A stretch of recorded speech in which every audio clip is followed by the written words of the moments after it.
আপনারা বাজার করতে যান না সবাই, নাকি বাজার আঙ্কেলরা করে? আপনারা বাজার তো করেন, ঈদে তো মার্কেট করেন নাকি?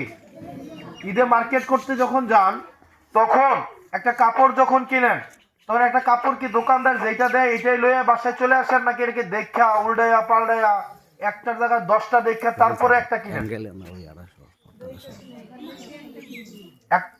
10টা দেখা একটা কিনেন নাকি? একটা কাপড় কয় দিনের লেগে কিনেন? এটা একটা কাপড় একদম যদি সবচেয়ে ভালো যায় 2 বছরের বেশি যাইতো না নাকি? একটা কাপড় 2 বছরের বেশি যায় যায় না। বেশিরভাগ কাপড় 1 বছর 1.5 বছর যায়।